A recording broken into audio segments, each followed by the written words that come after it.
नमस्कार, स्वागत है आपका लर्न एंड लिव की यात्रा में। अपने विचारों को व्यवहार में बदलें।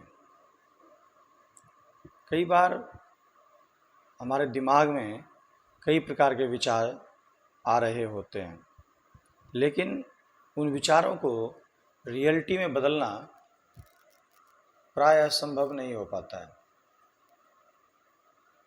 एक बार में यदि मन में कई विचार आ रहे हों तो एक प्रकार से ये आपके ऊपर ओवर बर्डन भी तैयार करता है और फिर किसी भी एक विचार को लागू करने में आपको ये रोकता भी है। इसीलिए जो मन में विचार आ रहे हैं उसको अच्छे से परख कर उसको रियलिटी में बदलने की कोशिश करनी चाहिए।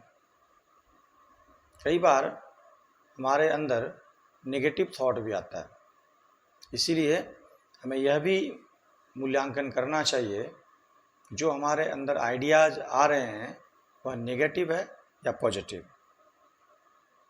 ऐसा करने के लिए हम लोग अपने आइडिया को अपने आसपास के दोस्तों के साथ, लोगों के साथ, जानकारों के साथ शेयर भी कर सकते हैं। उनसे फीडबैक प्राप्त होगा और उस फीडबैक के आधार पर हम यह तय कर सकते हैं कि जो हमारा आइडिया है वो कितना रियलिस्टिक है। व्यवहारिक होने के साथ साथ उससे जो हम सोचते हैं या जो हम चाहते हैं क्या उस लक्ष्य की प्राप्ति संभव है। कई बार आइडियाज़ तो हैं परंतु उसको एग्जीक्यूट करने में हमारे पास कई प्रकार की बाधाएं आती हैं। और सबसे बड़ी बात, जिस आइडिया को आप रियलिटी में बदलना चाहते हैं क्या उसके लिए हमारे पास जो भी आवश्यक संसाधन है वो उपलब्ध है या नहीं। तो अवेलेबल रिसोर्सेज का विचार करते हुए ही हम अपने आइडियाज़ को रियलिटी में तब्दील कर सकते हैं। अक्सर ऐसा देखा जाता है कि हम निर्णय नहीं कर पाने की स्थिति में कई प्रकार के आइडियाज़ से घिर जाते हैं और फिर हम एक्सक्यूजेज ढूंढना शुरू कर देते हैं उन आइडियाज़ को प्रैक्टिकल में नहीं करने के लिए। या मैं कहूँ इसमें सबसे बड़ी समस्या हमारा जो स्वभाव होता है अकर्मण्यता आ जाती है। विचार कई हैं परंतु उनको व्यवहार में कैसे लाया जाए। इसलिए दोस्तों, मन में जो विचार उत्पन्न हो रहा है उसका सही से मूल्यांकन करके उसके बारे में इस चीज़ को समझते हुए कि इससे क्या रिजल्ट होने वाला है, रिजल्ट भी लॉन्ग रन में इसका क्या प्रभाव पड़ेगा। जो हम विचार करते हैं उसका अभी भी वास्तविकता में प्रभाव होना चाहिए, बट लंबे समय में इससे जैसा हम चाहते हैं क्या वैसा भविष्य प्राप्त कर पाएंगे, क्या वैसा भविष्य का निर्माण हम कर पाएंगे।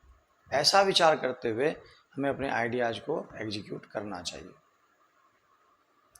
फिर कई बार जब हम अपने आइडिया को व्यवहार में बदल लेते हैं तो अक्सर बदलते समय के साथ या आगे बढ़ते हुए उसमें सुधार की भी गुंजाइश होती है। इसलिए हमें कभी रिजिड नहीं होना चाहिए। जो फीडबैक हमें मिल रहा है या उसकी जो प्रैक्टिकलिटी है उसको देखते हुए समय के साथ आगे बढ़ते हुए हमें उसमें बदलाव भी किया जा सकता है और ऐसा बदलाव करना आपको और लॉन्ग लास्टिंग बनाएंगे। और फिर आपकी जो चाहत है या जैसा आप खुद सोचते हैं कि हमारा फ्यूचर कैसा होना चाहिए वैसा फ्यूचर हम जरूर बना सकते हैं।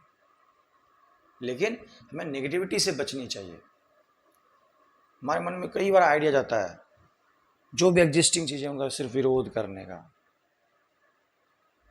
तो हमें इसके मूल में जाना चाहिए हम इसका विरोध क्यों चाहते हैं, ऐसा क्यों नहीं होना चाहिए, या जो हम सोचते हैं उसके बारे में या उसके बदले में वैसा क्यों होना चाहिए। ऐसा सब कुछ विचार करके आप अपने आइडियाज़ को रियलिटी में बदलना शुरू करें। एक बार में एक आइडियाज़ को व्यवहार में बदलें, फिर अपने दूसरे आइडियाज़ को परखें, फिर उसको व्यवहार में बदलें। अन्यथा आप सिर्फ आइडियाज़ से घिर के रह जाएंगे और किसी को भी व्यवहार में नहीं उतार पाएंगे। और ऐसा अक्सर हमारे साथ होता है। सिंपल एग्जाम्पल, यदि आप टीवी देखने बैठे हैं तो कई बार हम चैनल चेंज करते रह जाते हैं। मन में विचार होता है कि कोई सिनेमा देखेंगे, लेकिन थोड़ी देर बाद दूसरा चैनल चेंज कर लिया, थोड़ी देर बाद फिर दूसरे चैनल पे चले गए, और इस तरह से फिर अंतिम में रिमोट रख के जो सामने टीवी पर चल रहा है वही देख रहे होते हैं। तो ऐसा हमारे जीवन में कई बार होता है। हमें इन चीज़ों से बचना चाहिए। आपको डिसीजन लेते समय ही बहुत धैर्य से डिसीजन करना चाहिए। उसके फायदे, उसके नुकसान और उसको कर पाने के लिए आवश्यक वस्तु, इन सब चीज़ों को विचारते हुए अपने विचार को रियलिटी में बदलने की कोशिश करनी चाहिए। तो धन्यवाद, बने रहिए लर्न एंड लिव में। फिर मिलेंगे अगले नए विचार के साथ।